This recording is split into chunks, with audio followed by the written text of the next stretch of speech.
biso IDPS tola désordre te IDPS biso ne to dirigeaka et alors là to boyi na biso Augustin Kabuya biso na IDPS c'est comme ça le baga que ministre oyo ya enseignement nde azotambola pe mona lokuta ke osala na kwango kuna ko lobo apesa ki 20000 bancs ok za lokuta pe sine ba banta ko sa pesa 20000 IGF bolanda ministre na boyo vérifier makambo sala ki kuna pa lokuta legi makasi na ministre Olivier sous passo la mer ya olive te to lembi yango ba mabundu ba soso mitaka la to lembi yango biloko olive to ba ndole ba mbisa mai tout ça Félix so sala te soki to koti kongo na IDPS te IDPS et Koufa. Mais donner temps au temps. Hein? Ceux qui vont limiter lobby, maloba nange kotikala et vous témoigner. Toko ta congrès, Kabuya soko ma parti. Pepe de bazane, tala pepe de bazane loko ko ya kolobate. Yebisa ba lobani. Yebisa ngatelo ko moko pepe de sana mbuka o. Apa ko boma congolais. Ah bon? Madame, yo, madame, oponika ka ministre IDPS. Bango nyonso wana. Soki na bango nyonso na ebisio deja, bango nyonso ba kende. Top 10. Bango nyonso ba kende. Bango nyonso ba kende.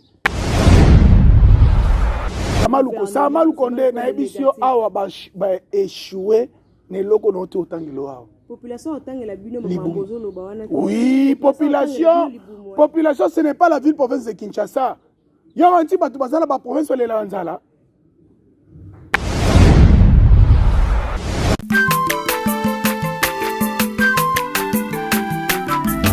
Aza mwana motote po akosangai abongwa ni pete po awangata nzambe ya le nazarien le nazarien le nazarien le nazarien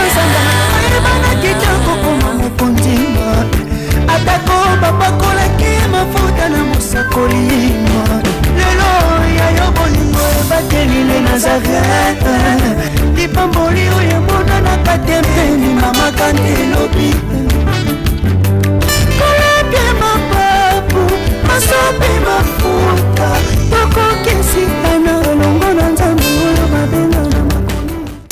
Je sais que vous êtes très nombreux en train de nous suivre de partout où vous êtes dans vos différents endroits. Je vous salue tous de partout où vous êtes.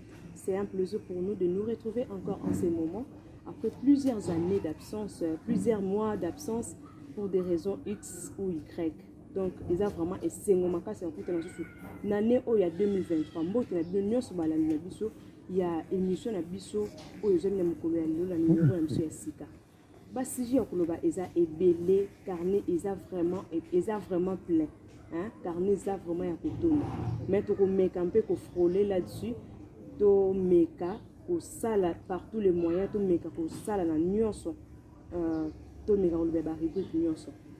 Merci na bino bandeko o bozwami wapi na sima ya régie wapi na mona Gaëtan Musakanda le caméraman de Lix Brador ngana bengaye pour que bon a biso na ba image plutôt que que il faut Brador Azala et Brador on a c'est Gaëtan. Aujourd'hui je partage mon micro avec l'homme que vous allez découvrir dans peu de temps dans la bengaye Molobeli a fait congolais donc vérité sur vérité. Hein, vous découvrir na échange dans ce tout ça la lelo. C'est un membre de l'IDPS. Pour se présenter, il est vraiment Azana na kata UDPS, mais je pense qu'il est connu par d'autres personnes. C'est un membre de l'UDPS, Pati Tumba, que je salue aussi. Bonjour, monsieur Pati. Bonjour, madame Esther. Bonjour à la téléspectateur Nyos Bazolanda Bisso en direct. Oui, Bisso Toza, pas Binondo, mon analyse, na ebite se botika kopo, il va prendre un homme na moko zate, moko zongi. Bon, un mouskotika qui pour 2023 za na makambwa. Vraiment.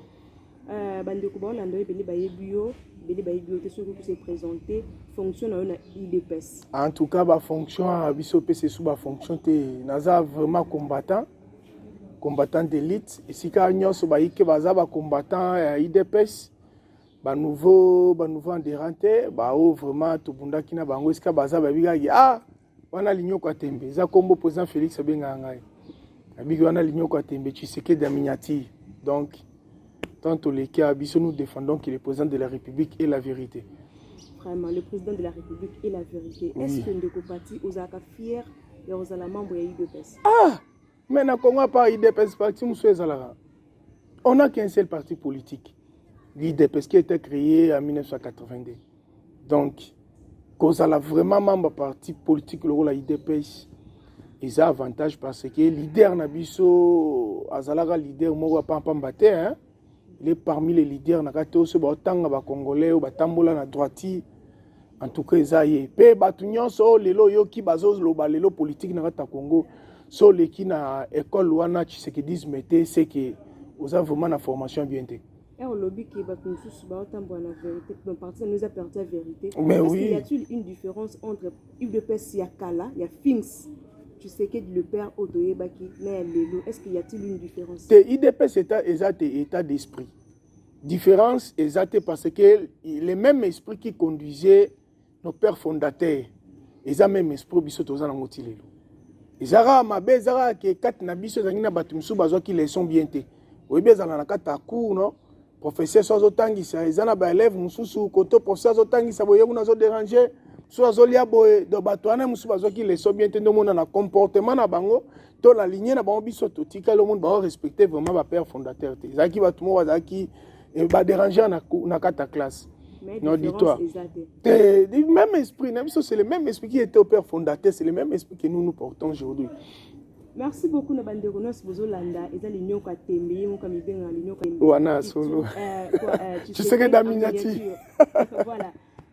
Na carnet na biso ya loto lobela mingi o etali bilan.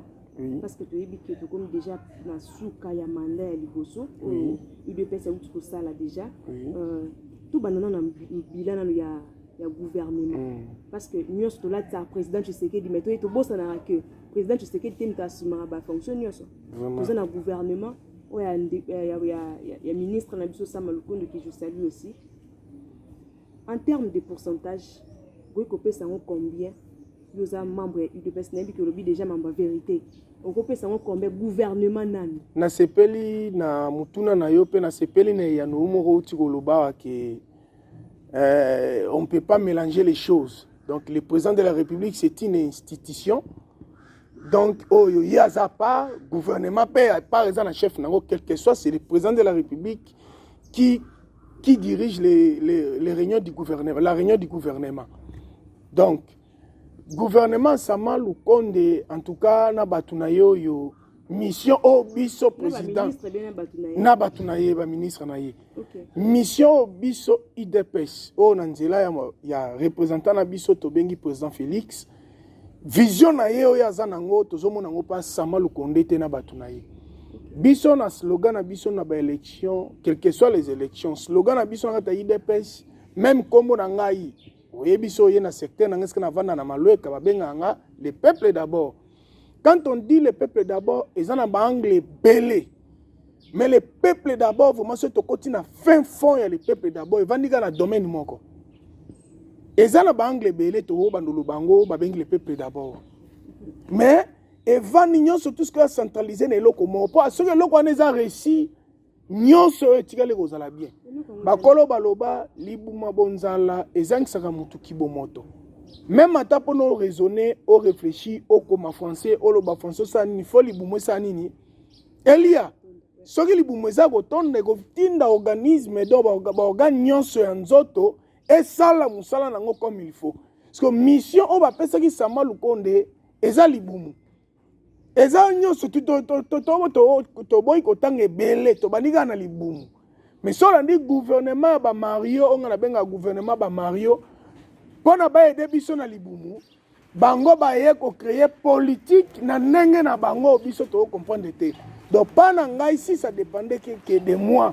En tout cas, le gouvernement Sama Lukonde n'a pas tenu tout bazo mérité balongola. En termes de pourcentage, vous pouvez seulement combien sur 100? En tout cas, sur 10, parce que tu as toujours sur 10, baza quand même un effort au bassin na Katamboka, na bidjo pe toto, c'est ça na gouvernement na bango bana 6 sur 10. OK. Baza c'est combien sur 10? Baza na 4 sur 10. Donc baza na échec léger. Ah, échec léger. 4 sur 10. 104 sur 10. OK. opesi bango 4 sur 10 olobi be libumu ya nzala ezalaka na matoi eyokaka te oyebi ke tosalaki no émission oyo olobelaki ministre ya économie makasi lelo balongoli yango alongwa ministre ya économie alongwa oyebi ke alongwa kasi maloba to ndo oloba bayotya Nicolas Kazadi actuellement sikoyo mpo na yo façon ozotravaille na oyo ya kala en comparaison koosala ndeni te en tout cas bango nyonso moto malamu aza te mais na terme de pourcentage le ministre de l'économie à l'époque c'était Jean-Marie, j'ai oublié encore son nom, mais le vieux là en question, il est quand même un fils qui a 3 sur 10. Parce que Nicolas Kazadi, na terme au travail, il a moins 2. Donc, comme pas même na 0.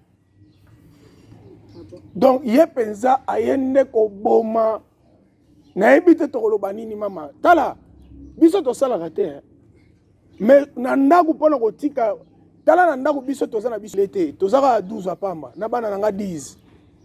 Mais koti kolia na ndaku pona batu balia batonda to melati, il faut 40 000, 20 dollars. 20 dollars coûte 18 dollars to 17 dollars. Par dollar déjà ils ont maté comme déjà na 24. Donc, allez-y comprendre, ministre biso to kanisa ki akosala na vision tata mokonza mboka oyo azosala makambo na ndenge na ye. Yango mona ebandeli na lobaki, si ça dépendait que de moi, to sengi gouvernement oyo ya ba Mario, en tout cas ba démissionner ba longola ba ba équipe mususa sika, o ba permettre ba la biso pouvoir le peuple d'abord. Sur le top 10, quels sont les meilleurs ministres? Il y a UDPS au non, prochaine fois, on peut passer le mandat, va continuer.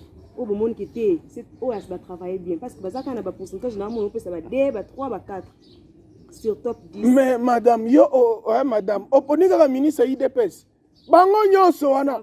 Soki na bango nyonso na ebisio déjà, bango nyonso ba kende. Top 10. Bango nyonso ba kende. Bango nyonso ba kende. Parce que le lobby ba ministre IDPS bande ko nanga IDPS ya kakana ka ba ministre ya ko na boko bango bango kutu parce que na moi ko limbisa na terme de pourcentage ba ministre na tout au moni bango nyonso 100% ministre wana nyonso bazana 3 ya IDPS isko bango moko na IDPS parce que biso photos à l'exemple biso to lobaki biso to sala plus que. Mais tu remarques que bah biso ba kekuna ba comment ça la route koleka route na ba kabiliste na mabe. Donc pour te dire que tant que ba IDPS non bango nyonso ba keneka ka gouvernement ba Mario ba kende pas to lembi bango ba sale le côté peuple a souffrir. Je vous rappelle que j'avais à côté de moi c'est un membre de l'IDPS malgré zo beta ba oza ka ba vérité mais un membre ya UDPS. Hein? Un membre vraiment ya UDPS oza reconnu connu na ba nyonso. Ndeko parti au lobby que ba onyo so ba kende donc vous reconnaître que gouvernement na biso gouvernement te ba kende eza mabe ba kende et le koni boye la biso lokola parce que to lemi pe ba promesse cette fois-ci ni boye la biso lokola promesse ni boye la biso lokola plan d'action ni boye la biso lokola pour la que tout ça là qui boye na 2023 déjà il y a un autoza na l'élection pe calamité en décembre. Oui, l'élection en décembre il a la bino eza presque en tout cas ngo yo moko lobi to ko retenir bongo te bilan na biso tant na otolobaki ki to ça na gouvernement non tant na bina gouvernement na pesa ki bango 4 parce que ça na bilo mususu na oteko yebiso kaka awa ki ba bundima muke gouvernement au budget mboka et comme na 16 milliards si c'est 15 milliards kingani mbo c'est vraiment un acquis. Comprendre? Donc, il y a que moi, qui est basali et mon ami, mon pays n'a biso de 32 ans Mobutu, de 18 ans il y a M. Kabila, ça fait 40 ans. Nous, on a fait que 5 ans. Et dans 5 ans, ce Tosali, Tozui, sur 10, tu en as 4. Et c'est chèque léger. Donc, on peut te délibérer. 5 ans, c'est comme si... Hein?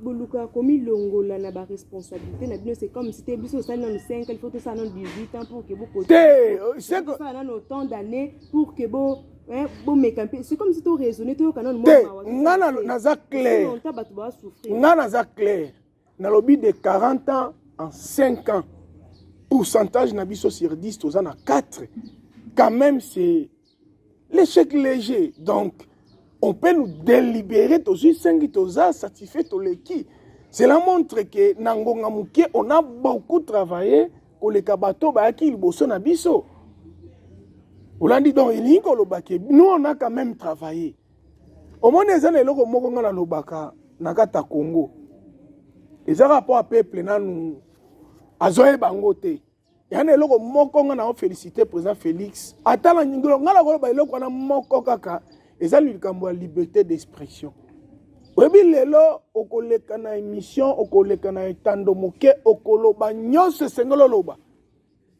mutu akoinquiete aza te okolala pongi na yo olamuki na yo sans problème mais à l'époque quand nous étions à l'opposition mais ezaki terrible yo lekoloba boye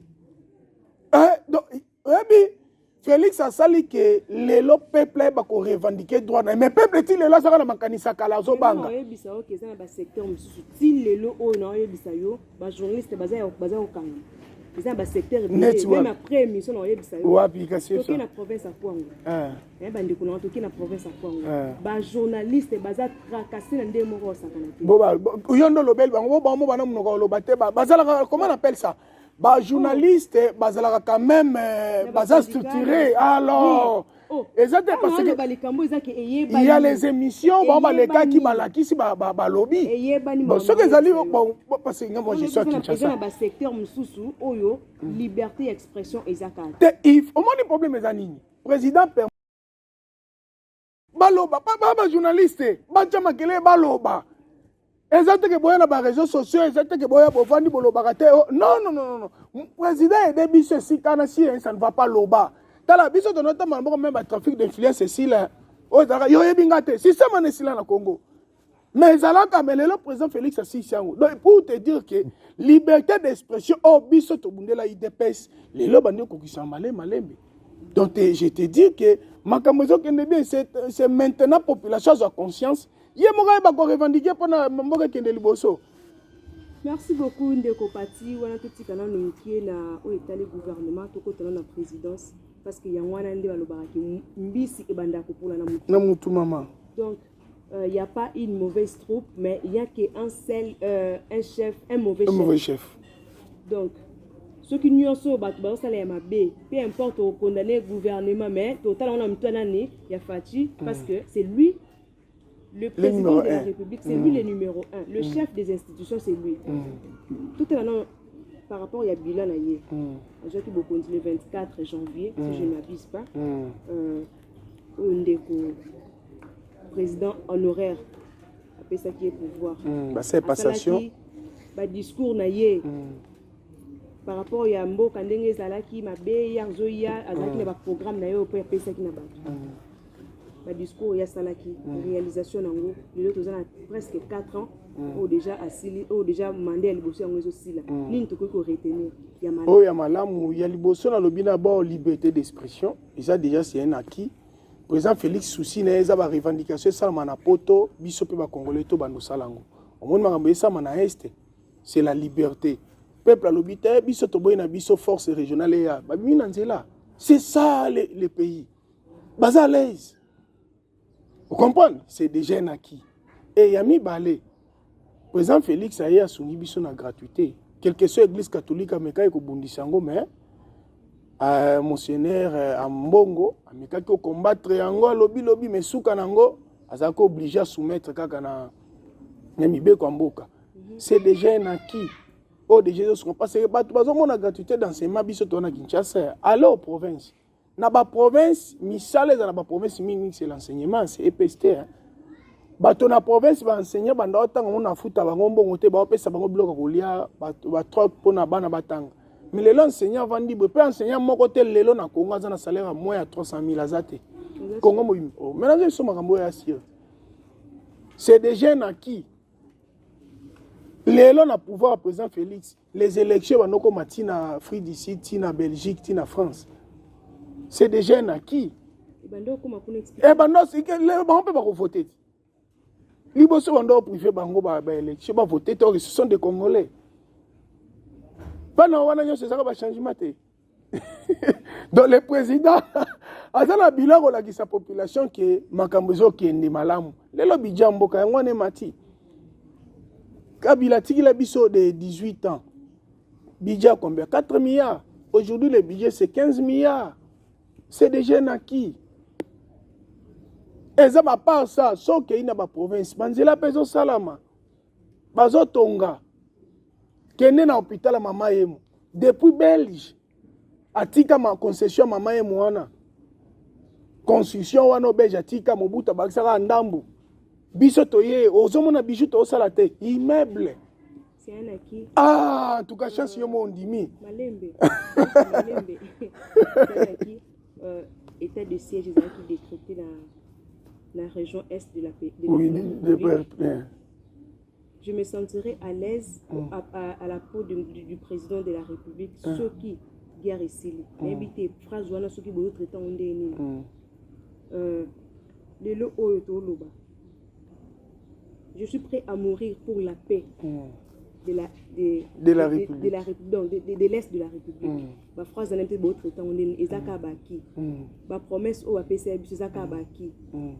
Te, omoni bitumba est eza non personne piste où eza qui inquiéter population eryozo lobake évolution eza na niveau à présidence na habité tous a contre toi pour te mettre à la honnête liboso l'évolution ezali enseignement no lobby qui 300 000 na habité est-ce que ba futa ngo régulièrement nyonga zala lisuste lobaka ke ministre oyo ya enseignement nde azotambola pe mona lokuta ke osala na kwango kuna ko lobo apesa ki 20 000 bancs ok za lokuta pe sine ba banta ko sa pesa 20 000 IGF bolanda ministre na boindo vérifier makambo sala ki kuna po lokuta legi makasi na ministre mais pour il y a EPC Tony Mwaba donc ba ke ndiko vérifier kuna na profiter pe na l'examen message wana ba ke ndiko profiter ba sala 20 000 bancs ki a lokuta en sali pas même 2 000 bancs ba ke go vérifier moi na mi ke go vérifier Ato que dernièrement na Congo on a sali 20 000 bancs lokuta na lokuta ba ke ne pe mbongo bimana trésor public ba ndeko vérifier ngo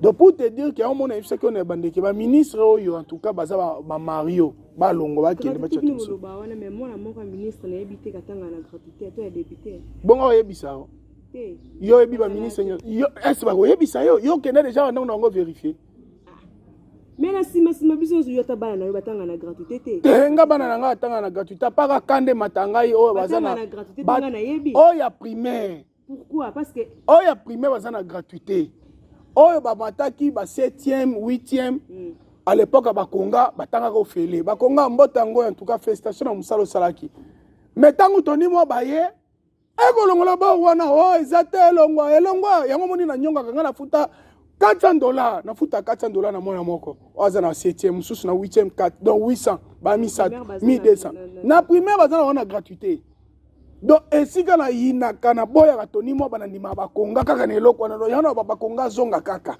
parce que na toni mo be eloko te lelo ndimi ba konga mais la fois passée na émission mususu na ko zonga selon boya ba konga na boya ba konga ezalaki comportement na ye vis-à-vis ya tata mokonza mboka tellement zalaki kaka sous conduite ya bata FCC non mona ndako se comporter bongo mais tant yemo ka comprendre que en tout cas na zaki na erreur atubelaki atubeli parce que Tony Mwaba donc ye faut que tu bakangaye parce aza mutu moko donc ya zo bundisa malgré tout la gratuité so mon ça pour le chef de l'état s'applique à moko mais le ministre en question mais pas moyen tokolo bakutu te donc bitumba est bitumba mona ba guerre bande na biso eza maloba nyo so président sala kia kokokisa yango je te promets je te le dis je te le promets que na bilan auto tika na nto tena na c'est parce que no kia bande na bilan musuba baki non bilan au faut pourcentage de la répartie na 2 parce que basala ki pena FCC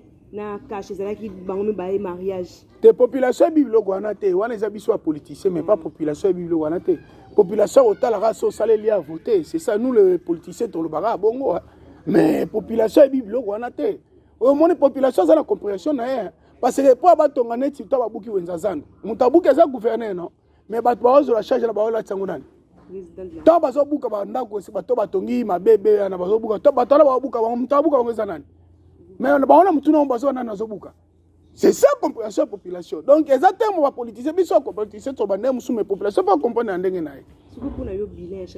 Mais non, tu es bisayoa. Mais non, tu es bisayoa. Ce qui est positif, comment est-ce qu'il y a gouvernement négatif, il y a cause de la positive?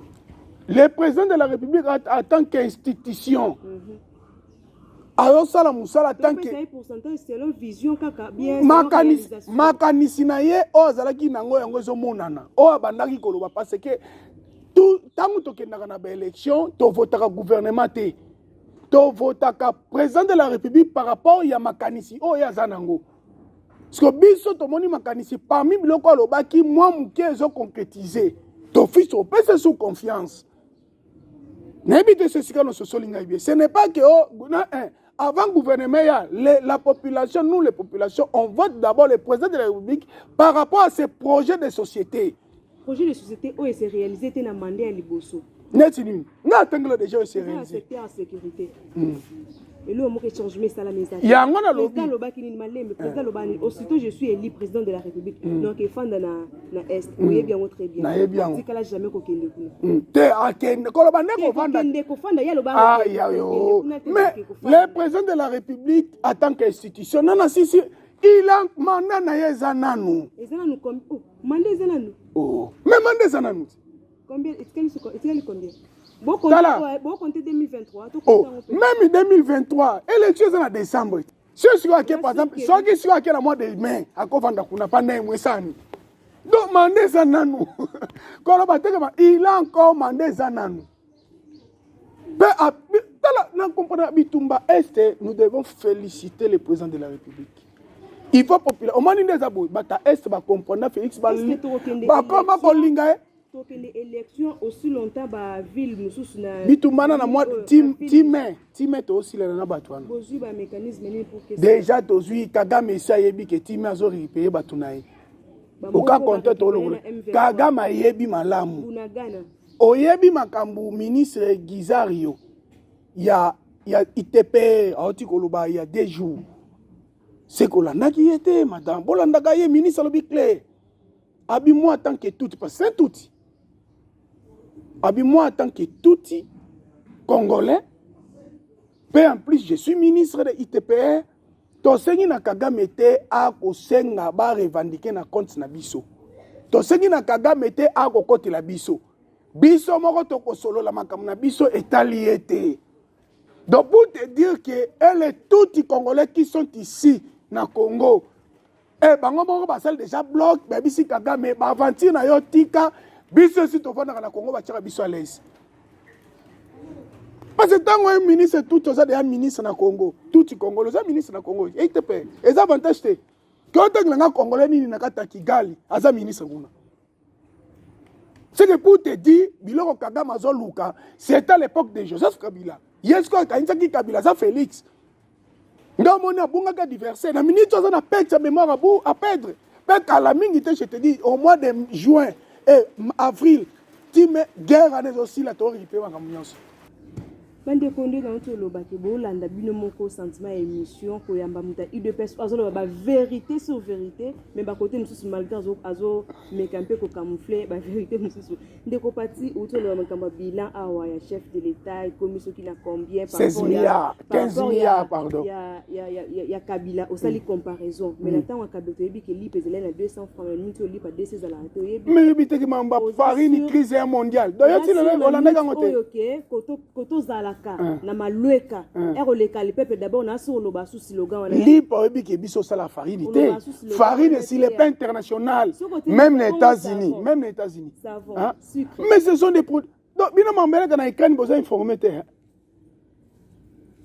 guerre ya Ukraine mais na batu mususu ba pays o bazo ko ele ko évoluer biso pe tozo bunda malembe tozo ko améliorer ce n'est pas mbala oui malé petit à petit ça mbala déjà na suka na uto ebiso awa notre ebiso changement ce n'est pas un miracle changement comme ça 2 jours 3 jours changement salami espérer la minute au lieu de traîner quelques mois au avant j'ai l'application ya Bidja Mboka na bosana esuko ebisa yo lika mususu e makanu yo ko ye makambo bola mo président sele lekebele ba retraité ba otiko bimawa retraité nyonso azwi mbongo na ye. Et na mois d'avril tozofuta lisusu 100 000 personnes AI. Oh Joseph Kabila tika Kabila tika ba fictif ebele. Kabila tika ba matriculé apesa bango mbongo te salaire te. Mais na pouvoir na biso tozobanda kopesa bango salaire. Mama c'est déjà na ki oyebi ke ba fonctionnaire nyonso nyonso ba ndo futa ba te to futa bango. Est-ce qu'on a ba élection ba voter na? Yo na zo biso ke président Félix azala mututa ko ya. Si on ozolo ba ya ba retraité ba futa mi c'est bien bon mais ba congolais ba ozela mingi za ke remplacement ya ba. Mais recrutement landi li yaute. Na mois d'avril ba banda recrutement. Ba engagement zo banda. Kende ko ça se fait na fonction publique, kende ça la teste. Parce que cette fois-ci doit pas se matriculer à n'importe qui. Il faut ça la teste sur l'exception capacité non aussi. Donc pour te dire que tant que tu as ça tu matriculer, tant que tu as foutu ba fonctionnaire à l'état, nyon so Kabila tiki la biso ba série 8, série 9, série 10, série 11. Mais on est au foot à tout. Si on est en bâtiment, on est au foot à voter. Mais si on est bilan, la biso est largement positif. Voilà le cadre de la présidence positif. Mais le oui. cadre il y a Samalouko na ebisio awa ba échoué ne loko no te autant de loa. Population autant la bino mambozo no ba wana. Oui, population ce n'est pas la ville province de Kinshasa. Yo anti batu bazala ba province le lanzala. Province ni no baza na terme ya pourcentage. Ngana kenaka ba Congo matadi sur la matadi les gens vivent bazolia na bango très à l'aise. Vous êtes sûr? Mais na kenaka kuna. Na Kinshasa ba souffrir na matadi baza. Kinshasa c'est normal, Kinshasa batu ba koma ba prêtre. Kinshasa ezamboka ba prêtre. Moudionso na Kinshasa ngaraza la prêtre. Kinshasa à part ça, au moins système basala na Kinshasa. Kabila na pouvoir na bango ba bomaki ba commerçant ba grand commerçant nyonso na katamboka ba étouffer bango.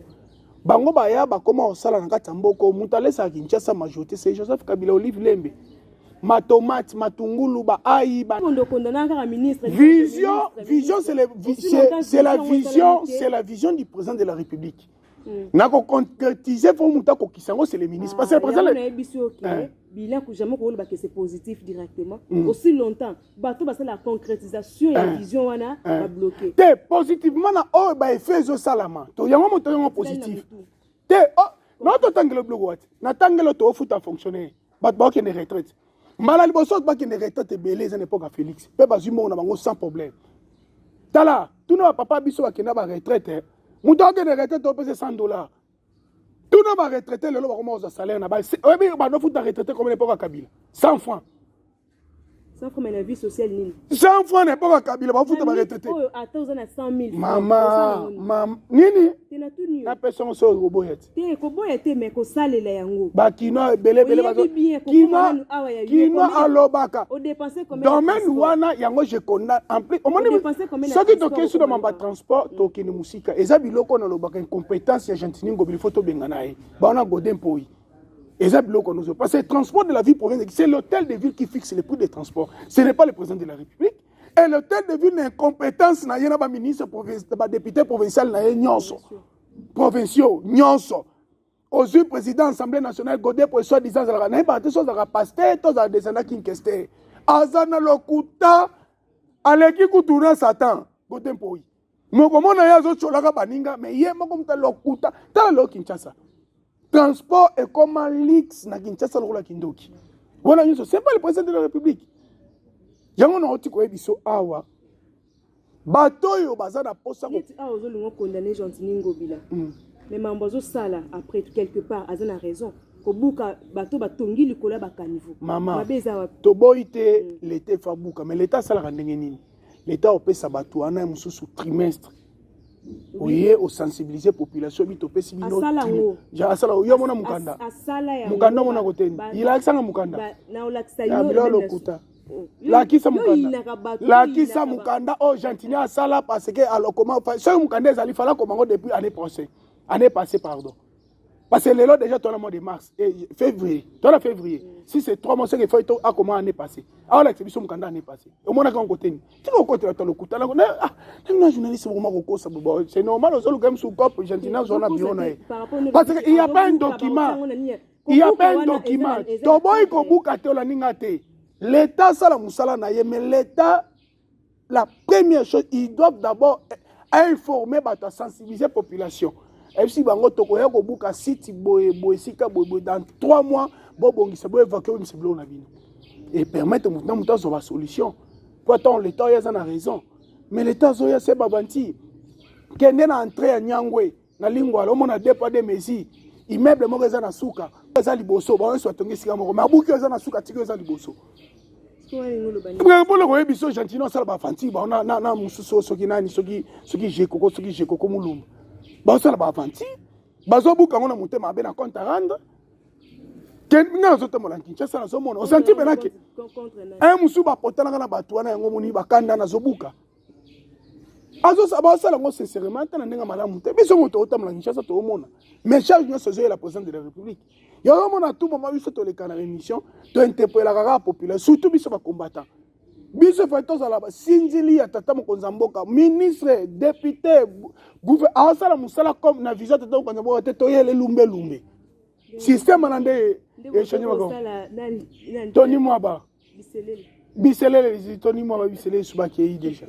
Merci beaucoup la bande ko nyoso bozola ndatu de partout na yebi que ça chaud vraiment bolingande bataboui mais na sûr que cette fois-ci toujours yamba plateau mi 2 personnes bala moko ndeko parti na sûr que on a déjà prêt ya zaka déjà chargé dans data mbola bazala déjà prêt na muta ya PPRD bo PPRD zala lisusu wala papa che kufa nango kala basanga na kawapi parce que bango pe batiki ya bino pouvoir PPRD kufa ma batiki so pouvoir te peuple a sanctionné bango kotika pouvoir bango batika ki ba longo mais ba te PPRD kufa c'est tous à la série chose apena série de vous-même le PPRD sanga na wapi est-ce que ni pena ok mais biso chaque dimanche bon bazana siège na bango na le siège te na bakatwa sanga na wapi nous bakenda bango na siège on va partir des ordres PPRD c'est un peu parti politique na promettre yo biso IDPS tola des ordres te IDPS biso ne to dirigeaka ya lokola toboyi na biso Augustin Kabuya biso na IDPS c'est comme ça toboyi parce que PPRD est différent PPRD est ba continuer ba dirigeaka aussi longtemps bientôt là il faut y abanda ko nommer ameka soki to yele na ndako neta ameka ya Kabuya ke nommer azanani mais congrès salamaki congrès na salamité wana biloko lokuta biloko ezanga tina vous êtes parti des ordres biso IDPS muta zo boya yango Kabuya yango tozo charge déjà tozo yele kalate azo moto c'est là au monde tozo déjà to mobiliser tozo déjà cessé to bongama ata na mbongo parce que le za na mbongo komi ko corrompre bato azokanga bakombata tino mwa prison mpono banga sali boloko la tinenga mikolekaki c'est que yo pe ba proposer ki ote ya ngwana moni ki bobozo ko proposer ngani ba proposer nomination te nga déjà ba nomanga pa Tshisekedi na zesu na posa nomination te nga mtu déjà nomanga Tshisekedi nomination su nini yo nomenga Tshisekedi na nomanga yo nani ada Tshisekedi na nomanga qui sont on a paramé ningisi parti qui sentent déjà to boyango population et ba combattant IDPS ba bi sentent eza ba signe diabolique. Donc, les combattants ont rejeté un bloc. Na mois de mars, ils ont ajouté au côté congrès. Ceux qui ont sali en côté, Kabouya comme ils légitime, les ont mis la justice. Il faut que le congrès, dans le congrès, la dirigeance, pour la présidente de la République en tant que candidat, pour permettre en décembre. C'est parce que comme dans le mois de mars, le congrès s'est mis. Nana ko déposer ba candidature na biso ba nyo soka ta parti comme il est illégal selon la loi d'abord en mboka na selon constitution na statut na biso ya mboka donc nous devons d'abord to kota congrès pour to bongisa parti to tika ba désordre to bongisi parti to che ordre ba désordre na ndenge nini ba désordre Kabuya zo boya pona congrès kota ana posa ya zalaga wana babelela ke mona bute chingomba aninsa mutu ya mona ngondi eza normal OK parti zo kufa moto to voter ba ti ko fêter 41 ans d'âge à partir de l'IDPS na permanence c'était les 15. Kabuya Bengse Batumetokété. A soutenu una abimi na 100 na 200 150 personnes. Falo mon personne. Comment est-ce que na bino boke koboya yebino ba combattre boke koboya président? Kasi pona Kabuya présidenté. Pona ko biso ki biso na IDPS secrétaire général. Biso na IDPS to za système mo ba benga ngo. Na tiaka ye soki bino mo boya. Ala na kabwana bilo akabundi. Ala na kabundi. Biso na IDP tous un système à pyramide renversé. Biso ne tous aura décision. Oh biso tous oui yango ne faut salam. Ce n'est pas au Kabuya Koza. Non. Biso ne tous aura décision. Mais là, il représente qui en tant que secrétaire général? Non, pour le moment, ça secrétaire général intérimaire. Là, il n'y a pas un problème. Nous acceptons. Donc, pour te permettre, et pour nous permettre de convoquer le congrès, à ce intérimaire, à commencer au secrétaire. Si il y a un Rosala, mais je ne pense pas. Il y a un Rosala. Donc, il y a un officiel pour nous permettre de c'est drôle, on appelle directement qui est compétent vraiment, quelque part. Tu as compétence, tu as un mandat na ese koki. Soit tu renouvelé, soit tu as un sous. Mais le ligne est apparemment. Tu es parti à ligne kabouya te vu comportement na ye a commis ko ya zui IDP c'est ça le rôle la cop na ye. Ba secrétaire il y a centralisé nyonso. Quand il y a mon secrétaire général, quand mon secrétaire général adjoint, quand il y a mon président IDP, quand mon président CDP, quand il y a mon président CEP, il y a nyonso comment il y a. Donc comme ça IDP c'est le rôle la bord na ye. Il y a un moniteur bino mutabo non fakende. Donc moni ba combattant bi fakende. Merci beaucoup Nabande Gounos Bozolanda Biso Bolandi Pati Tumba très très très bien. Selon lui, le président de la République a un mandat positif. Seulement que gouvernement de Ezamabe, gouvernement mandat en tout cas bilan pardon Eza négatif.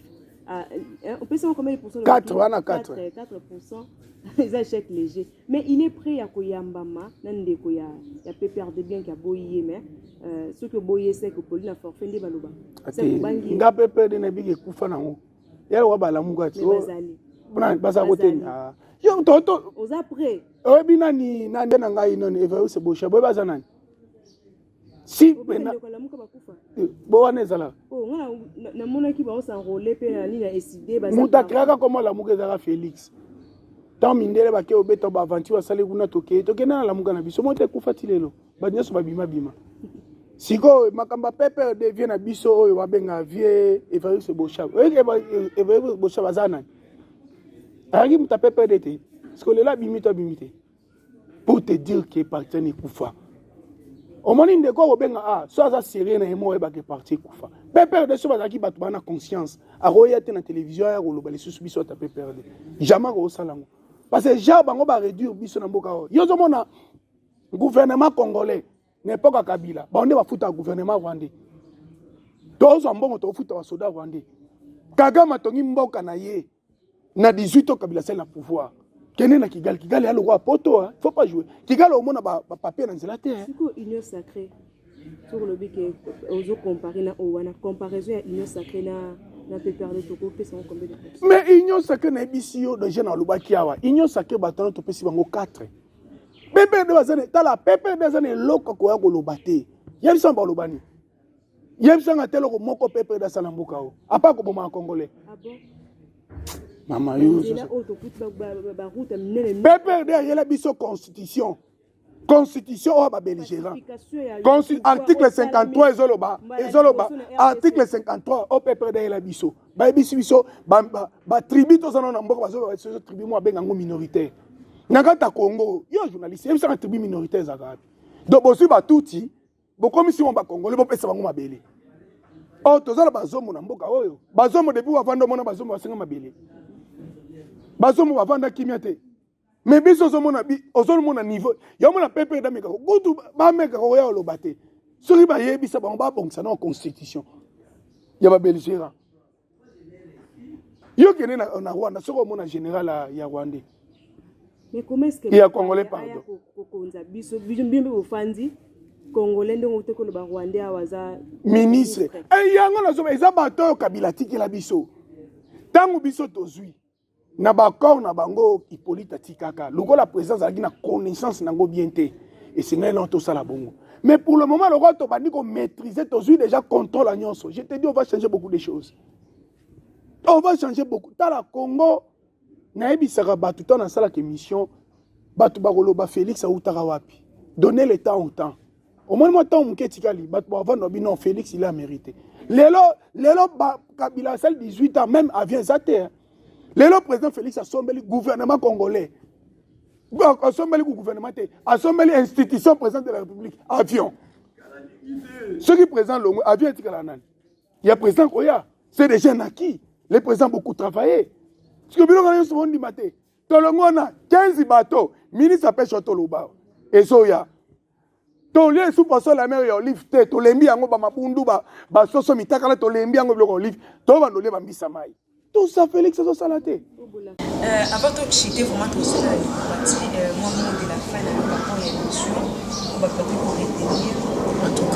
mot de la fin en tout cas tozali ki tosengi na population nyonso surtout bandeko na biso ouest Sud Kivu Nord Kivu baassemble massivement parce que les élections eza na décembre mpona kovote mokwatongolo faci beton mpe pour chite nasengi na mama Marthe na président Félix ataki haute autorité de référence ya parti asunga biso tokota congrès mama Marthe tokota congrès soki tokoti congrès na IDPS te IDPS ekufa nayebi ke baflater oyo déjà bazwi déjà gain de cause baondima te ki na oloba lokuta mais donner temps au temps soki bondimi te lobi maloba na ngai kotikala ekotémoigner tokota congrès kabuya azokoma parti.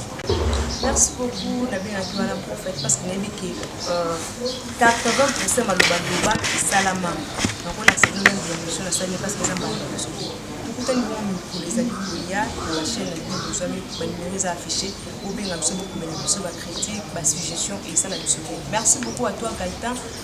Moussa Kanda, Nabi Nakiwana Brador, belle image pour les amis pas et tout le monde et pour les amis merci beaucoup.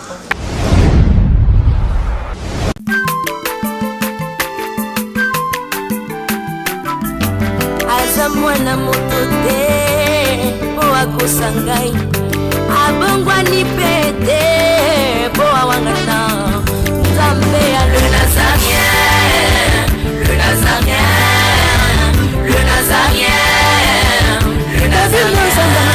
Bana kitoko koma mokondima atako bapakolaki mafuta na mosakolima lelo yayo bolingo ebateli le Nazareth lipamboli oyo emonanaka te mpeni mama kanti elobi